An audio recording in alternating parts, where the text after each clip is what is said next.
Hey guys, how's it going? It's Brian from Useless Wisdom, and we finally got something to, I guess, make my life easier?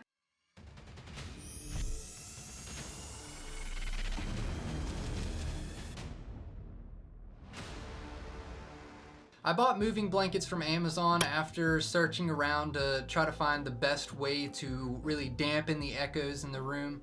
And I'm hoping that they work well for dampening the echo from getting back in the mics when we're recording the podcast. So hopefully this makes my life easier, because the way that my workflow normally goes is I have two USB mics, even though that's not the professional grade that you're supposed to use. Have them plugged into a USB hub into the MacBook and go straight into Audition. And in Audition, I usually have to, and I know that the moving blankets really aren't going to help with this because it has to do with not like ambient sound or echo. It has more to do with how close the mics are together. But I have to go in after the podcast is recorded. So let's say that this person is talking on this mic, then I have to go down and cut out the audio from the other mic that the person isn't talking into to make the sound easier to manipulate and add filters and effects to really tone down the way the audio sounds, try to make it sound better. Like I said, I'll probably have to continue doing that. That's not gonna completely get cut out, having to listen to the entire podcast and do that. Probably should be doing that anyway, huh? So I got 4 moving blankets for around $30, I believe, and it seems like it's already helping. They're up now, spoiler alert. The recording studio, or I guess my office, is currently in shambles because I'm ordering a bunch of stuff to try to make the podcast better. Desktop that was working perfectly fine a couple weeks ago decided, hey, I'm gonna take a big old shit. Power supply, it's just crap now. Tested a new power supply, worked perfectly fine. Tested the old power supply, doesn't work. And I actually have no idea how that even happened. I had to order a new power supply for that, and I ordered a bunch of stuff to try to make the podcast better, like I said. The only thing that I'm showing in this video though are obviously just the sound blankets, so you can see a kind of test of just hanging some blankets up. Does that really help with the echo? I'm currently recording on my Canon DSLR, and I have a Rode VideoMic Pro on the top of it. I think that would give you the most drastic change in whether or not that these moving blankets actually helped or not. Before I show you the tests that I have already taken, I want to make sure that you know any blankets will work for this. It doesn't have to be moving blankets. It doesn't have to be sound blankets. Sound blankets for an 8x12 would probably cost you 60 to 80 bucks for a shit brand one. I do want you to know any blankets will work for this, but you want to try to find, well, actually rugs would work for this too, honestly.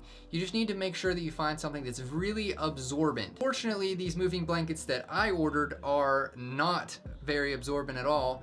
I actually tried to dye these blankets so that they matched a little bit better, or looked better, I would say, because they're kind of like a navy blue and almost a teal color. I'll show you them in a second. Talking about any blankets would work, you probably want to go with maybe, I would say fox fur is probably going to be the most absorbent blankets that you can find, or the most sound absorbent blankets. They might not look the best on the wall because they are fake fur. Hey, if that's the style you're going for, those are going to be more expensive though, so I do need to make sure that you know that. I do want to say that paying a premium price for acoustic panels or sound panels, if you don't worry about budget, that's the way to go. You're paying a premium for a reason, and there's a reason that most places don't just hang a rug on the wall or a blanket on the wall. It's because they work, but not as good as a acoustic panel would. But again, acoustic panel, if you want a, let's say a 6x7 or something like that, you're gonna be paying $300 and some just for a little thing that looks like a canvas that you'd paint on. Talking about other ways to dampen the sound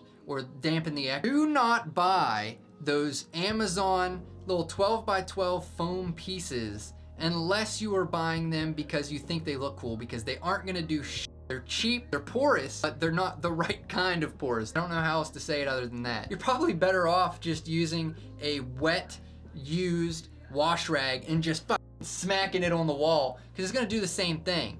Now, if you're buying them for the looks because you want Tech Source black and red type of pattern on the wall, that's fine, and they are going to work a little bit, but they're definitely not gonna work as good as a freaking blanket. And that's not to say that there aren't good sound foam panels or whatever, because there are, They're just not going to be 48 cents a piece like you're gonna find them on Amazon or wherever else you're gonna find them. You should look them up probably on Google and try to find a reputable brand that has good reviews. I cannot stress that enough, that most of the that you find on Amazon is cheap stuff from China. I have a wall right here that has the lights and some airsoft guns on it and stuff. The sound dampening that I'm gonna do is not done yet because I'm gonna look for theater curtain or something to hang across here and keep the lights on there. I'll probably take down the airsoft guns or something, but that's gonna help out a lot too, because that's just a big open wall. That's the biggest wall. It's probably gonna help out a lot just having that little curtain there. I decided to go ahead and record the test with this, you know, just the echo in here. I think that you could probably already tell I'm not gonna use this microphone because you're not gonna be able to hear it very well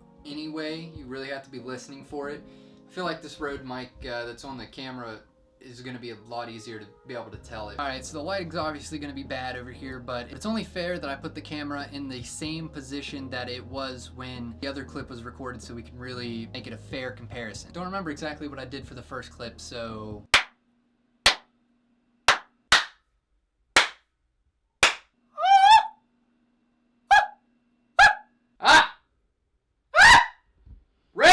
All in all, I think that the moving blankets were worth it.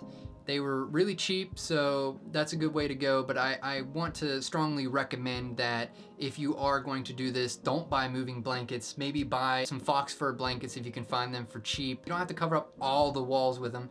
You just want to get as much surface area as you can, I guess, without trying to make it look like shit. The fox fur blankets will make one heck of a difference. Like, this makes a pretty big difference itself. The fox fur ones would make an even bigger difference. The decision is yours, so let me know down in the comments below whether you think that these moving blankets were a waste of money or not. Don't forget to like and subscribe so that we know we're doing at least something right. I'm going to link the season 1 podcast clips up here if I can point to it. I don't know. It's gonna be right here, but it's gonna be in a card so you can watch the season 1 clips playlist, but it's also going to be at the end of the video as well during the end screen. You can also subscribe from there, so thanks for watching, guys. We'll see you in the next one. Peace.